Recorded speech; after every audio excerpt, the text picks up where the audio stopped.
Welcome to a very special Indianomics. India's macros and markets have been flooded by a torrent of big changes, a substantial cut in personal income tax and indirect taxes, putting in about 1.5 trillion at least of rupees spending power into the hands of consumers, plus a 100 basis point cut in repo rates in the past few months, plus a 100 basis cut in cash reserve ratio due in a couple of weeks. But countering all this is one big bad news, the 50% tariff on Indian exports to the US, accompanied by, frequent acrimonious tweets by the US president. And to add to all this, we got a GDP number for Q1 that was way above estimates, making many people wonder why then so much stimulus. Well, to answer all these questions, I have with me my best, experts or expert teachers of the market. I have with me Neelkanth Mishra, the head of strategy at Axis Capital, and Ashish Gupta, who is the CIO at Axis Mutual Fund. Gentlemen, thank you very much for joining me. And first up, happy Teachers' Day. I can't tell you how much I learned from the both of you. Thank you. You're very kind. Neelkanth, to start, first this immediate boost. Do you think that this is enough to turn the wheels and push us to a better rate of growth? I think so. I think the decline, so I'm not too worried about the US side and all the drama that they're doing. That's his style of negotiation, and frankly, by hyping it too much, they give it too much importance. I think the main reason the economy slowed over FY25 was not just the fiscal consolidation that was scheduled, but it was mostly because of the inadvertent monetary tightening. So if your credit growth goes from 16.3% in March 24 to 9.8% in May 25, that's a 6.5% point of slowdown. And given that the system is about 56% of GDP, banking system credit, we're talking about more than a 3% point drag in credit growth. Now, there is bidirectional causality, so slowing economy also drives this. That's a slower credit, but I think the catalyst here was the infamous LDR letters.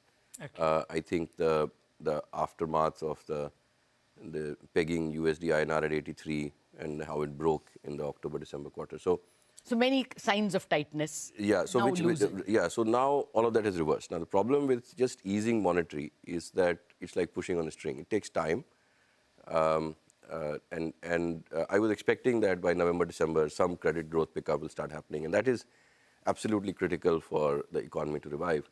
I think what the GST changes do, while the primary objective I think is reform, it was not supposed to be a catalyst primarily, but it ends up being one.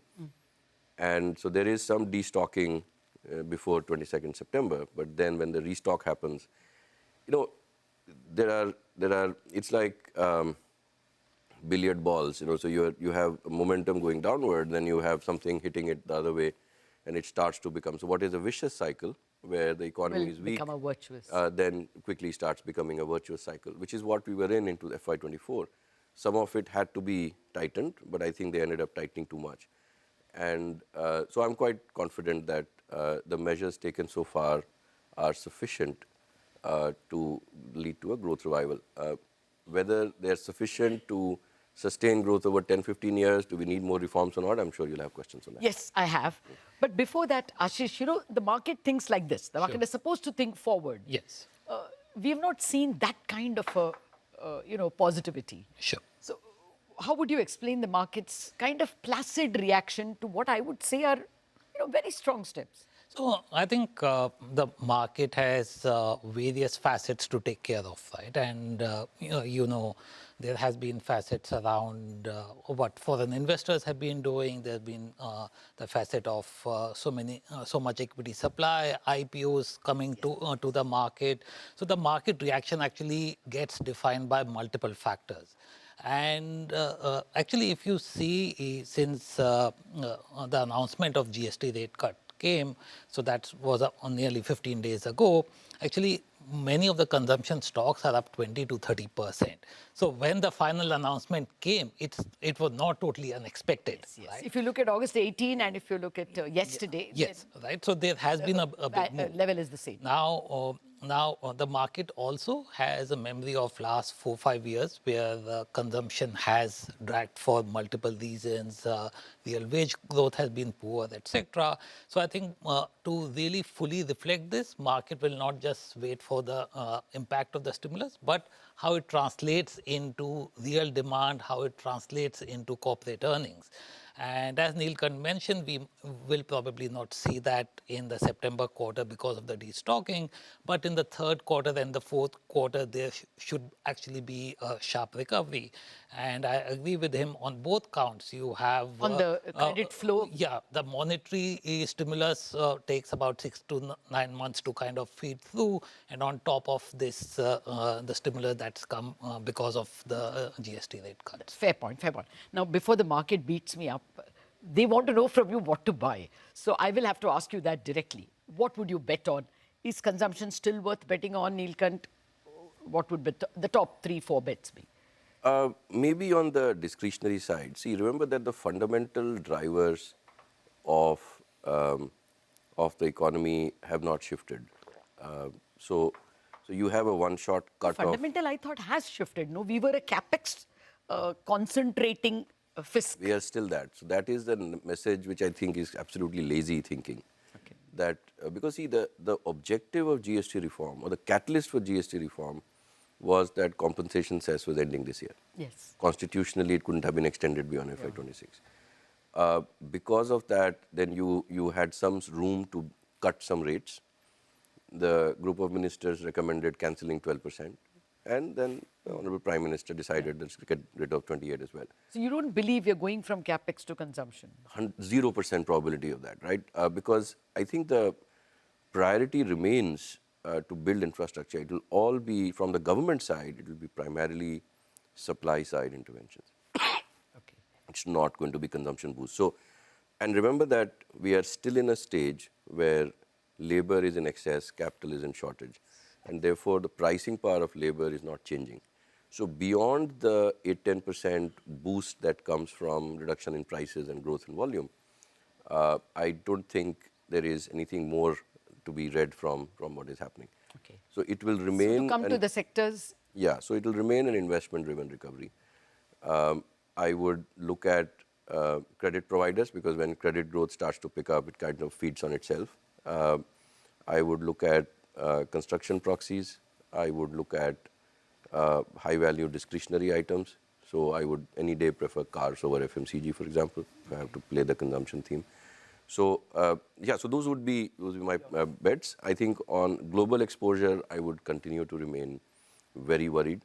There are very negative, very bad signs that are now coming out. So, and what I fear is that when the Trump administration begins to understand that tariffs don't work, and I'm reasonably sure they won't work, they will start solving some of the other problems that they have to solve, like high debt to GDP, like an excessively strong dollar. And once they start doing the drama around that, we are headed for a very severe period of uncertainty. So fundamentally, I think global exposure is something that I would stay clear of. And the big change in the next 12 months is going to be a revival in credit growth, revival in discretionary demand, and revival in construction, etc. Okay. Those are the places. Okay, that's very useful. Would you agree, Ashish, or would you want to add to some of the sectors? I mean, so I think, for instance, e-commerce, you can see a paradigm shift in the way people are consuming. Yeah.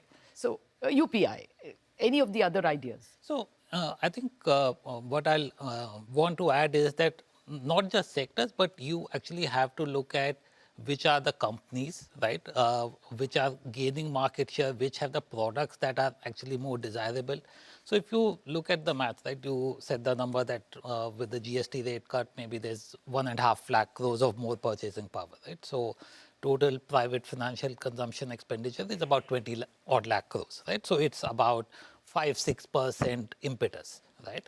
But this 5-6% excess volume growth, value growth will not go equally across all categories, across all companies, right? So clearly, incremental income is going into different kind of spending, right? And that's where I agree, sectors like auto, consumer discretionary, white goods, etc., will benefit, right? Health insurance is another sector. But even within that, there are companies that have products that are now more desirable. They are gaining market share, right? So whether people are going towards retailing or people are going towards quick commerce, right? So those spends will actually increase faster, right? And then you have the second order beneficiaries like the financiers, so banks, NBFCs. So if health insurance goes up, then hospitals also do better. You have wide. So you're positive on health insurance and Yes, hospitals. and hospitals. You have, for example, white goods doing well. So certain EMS companies who are actually manufacturing for them also benefit. So you have to look at direct as well as indirect beneficiaries. Fair point. Now let me come to the economy again. We have seen GST reform. As you said, it was inevitable because compensation cess will end. And by the way, as that ends, that's another 1.2 trillion rupees available. So actually the stimulus for spending is maybe more than 2 trillion. What is your sense in terms of the next gen reforms we should expect? So, see, the government has so far, through its fiscal discipline, brought down the cost of capital for entrepreneurs. So, a AAA 10-year bond at 7%, AA at 7.2, cost of equity capital, courtesy folks like Ashish, is already quite low. And now I think that the need is to improve ease of doing business. So all that, Team Lee's RegTech keeps putting out 65,000 regulations, so many filings, so many with criminal penalty. Yes. I think all of those need to be brought down because when you've created this and you have low corporate tax rates and you have, even in FY25, in the BSE 200, operating cash flows, investing cash flows are only 80% of operating cash flows. This was despite significant jump in acquisitions. So the larger firms, while it was initially frustrating to me that why aren't they taking more risk, history says that the incumbents generally try to protect their turf. They don't try to take risk. All the challengers will come from the small and mid caps and so the smaller firms, which will make use of this environment. To help them grow, I think deregulation has to be among the most important things. That seems to be the government priority as well. How quickly the state and the central governments can resolve that becomes very important. I also think that, and here I'm being more prescriptive, that I think simplification of government structure itself is required. Like there's no need to have so much, so many departments looking at like power and oil and gas and coal and new renewable energy. This energy. Rural development. Or think about the fact that there is convergence of technology, but we still have a Ministry of Information Broadcasting, Ministry of Telecom, Ministry of all separately. Yeah, so they're all doing it separately. In electric vehicles, traction is done by MHI, heavy industry. The subsidies are handled by Ministry of Road Transport. Electronics come from Ministry of Electronics. Battery, yeah, so that I think is your accent is that it will be more deregulation and simplification. Simplification, because that's because the government role in the economy is actually shrunk. And the last point I must say is that I think unlocking some of the, again, I'm being prescriptive. I mean, one thing you learn advising the government is that there is acceptance of ideas, but the pace at which it happens is determined by opportunities. So like the GST simplification, we've been pushing for at least 5 years. But it was when this opportunity came that suddenly things fell in place, right? So we have to keep pushing for it. So I think land, and especially so much of land that government entities hold, as we think about the next 15, 20 years of India's GDP, a large part of it will come from real estate construction, housing construction.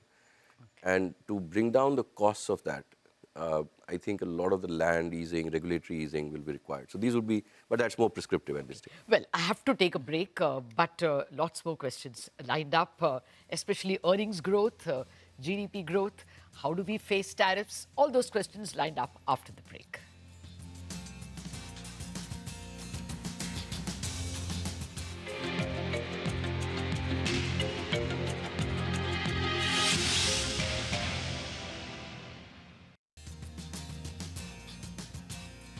Welcome back to this very special Indianomics. I've been speaking about India's markets and macros with Neelkanth Mishra and Ashish Gupta of Axis Group, shall I say. Well, Ashish, we discussed economy a goodish bit. How are earnings looking to you? Sure. We put behind a year of single-digit earnings. Yes. Does it look like with all this stimulus, we do much better? So I think if I look at the earnings and try to really look or marry it with a macro construct, right? So one good benchmark for us is to look at nominal GDP, Yes. right? In the last 18 months or so, nominal GDP growth has come down from about 12.5% to 8.5%, right? So it's no surprising if nominal GDP growth is 8.5%, which in some senses is a proxy to the top line growth India Inc. will have. You cannot have 20% earnings growth. We have already seen a good amount of margin expansion come through for corporate India in the last 5 years. Corporate profits to GDP from a low of 1.9%, I think last quarter was around 5.2% of GDP. There's probably a bit more room for that to expand. But really for earnings growth to come back to 15 odd percent, we need the nominal GDP growth to go back to 11-12%. Which with a minus WPI may be tough, isn't it? But I think if you look at RBI's forecast, right? I think RBI forecast for the next year inflation is 4.9%, right? Even fourth quarter is 4.4. Right. Of course, I think there is now room for that inflation estimate to come down. I think GST cuts itself will probably bring it down by 50, 60 basis points. I think there is potential to cut something on the petrol and diesel. So I think that inflation expectation probably should come down to about 4% in coming months. But clearly 4% is better than the 1% deflator that we have had. And So you would say double-digit earnings growth is... yeah, double-digit earnings growth. In fact, this year now the forecast is already, so last year was about 7 odd percent. This year, with the GST rate cuts, the confidence is there that we will get about 11% earnings growth. Next year, forecasts are still around 14-15%. I think, but if we are to hit that, we need the nominal GDP growth to go back to 11% plus. Yes, yes, we are finally wanting even inflation to some extent. Neelkanth, we don't have much time, but if you can quickly parse the global environment. The FI selling after being monstrous in August seems to have petered out. Do you think now we look like a value set of stocks? Definitely. So one of the important measures I've found useful over the past decade or so is the India price to earnings premium to world and to emerging markets. I think India is at least till about 2 weeks back was I think at the lowest or the lower bound of that range, and therefore outperformance. What is the range? So the range is actually it's a very wide range. So it's -5 to +48. Okay. So we were at the lower bound. We were close to 5-6%. So which is like pretty low, and I think more like the median would be closer to 20-25. And so once remember that while sitting here, we can take an objective stance and say that, look, these Trump tariffs are going to be very damaging to, say, the folks in Tirupur, some of the folks in Bangalore doing apparel exports, some Surat jewelry exporters and all of that. If you are sitting outside, you are aghast that why are you buying Russian oil? Because they're saying that, look, this is unnecessary. I mean, imagine the damage the economy will Damage go you're through. doing. That sense of panic, I think, hits them much more, which is irrational, but markets are never rational. So I think that may have contributed to it, but by and large, what I worry about is what I said earlier, that look, there is a long history of US presidents pretending to know what they're doing, starting with Franklin Roosevelt in 1932, and then course correcting. Because see, they take on hairy problems. And it's not that anyone has a solution, so they keep trying new things. The Trump administration has tried a few things. Now I think they're recalibrating. And as we proceed to the next 3 to 6 months, I fear that as action on the currency side, that we need to devalue the dollar. There's this fascinating theory that if the US has an armed presence in your country, your holdings of US treasuries is a tribute. It is not a debt. There is a long history. Romans used to do a lot of that as well. I mean, it was never debt. They actually collected tribute. But in this case, can the US not just ask them to write it down? Yes, and if yes. that starts to And there happen, are those fears that those fears. they will And forcibly write down. frankly, you look at what the Brits are going through. Once the market starts to panic, it's going to be very hard to control it. So you have to address those issues early. So when those things start to happen, I expect significant increase in volatility. Because the problems that the US has have not been solved. Yeah, so we have to look at it not just as flows, but it is a larger issue. But to come back to something we can handle, you expect rate cuts? So I think clearly now room is being created for another rate cut. I think As soon as September 30th? I would not guess that timing, but I think more than rate cut, what is important is that market gives some confidence to the bond markets, right? Because if you see today, many of the yields are higher than where the previous rate cuts was. Yes. And I think we need to get that confidence in because otherwise bond market just might say, oh, it's the last rate cut and why do we kind of need to get the long yields down? And if you look globally anyway, long yields are going up everywhere, right? The difference is in India, even with the GST rate cuts, there are no real concerns on the fiscal side, right? But I think there is a mismatch on the demand and supply side, particularly long bonds. RBI versus Fed, if you see the debt program is dramatically different, right? So Fed is just issuing treasury bills. We are actually going all for dated securities. So I think in addition to rate cut, you probably need targeted OMOs to correct the yield curve. So I think that is probably what is needed. I think they have done a lot on the liquidity front. I don't think we need anything on the liquidity front, but really managing the yield curve. I believe there is a lot of representation that's gone to reduce the length of the borrowing. Have fewer long tenor paper. Yeah, so it can be done either ways. Either you address the supply side or you address the demand side by doing some targeted OMOs. Fair point. Actually, out of time, but not out of questions. Thank you very much for joining me. Just one very quick question. Do you think gold will continue, considering the volatility you're talking about? It's likely to be, even at these levels, a good bet. Oh, you are getting into a period where for 5 to 10 years, every country will want to debase its currency. Okay. Well, that's a very important takeaway. Thank you very much, Neelkanth and Ashish, for giving us the wealth of ideas as well as for dropping into our studio on Teachers' Day. Thanks a lot. Thank you. Well, that's it on this very special edition of Indianomics. Thanks for watching.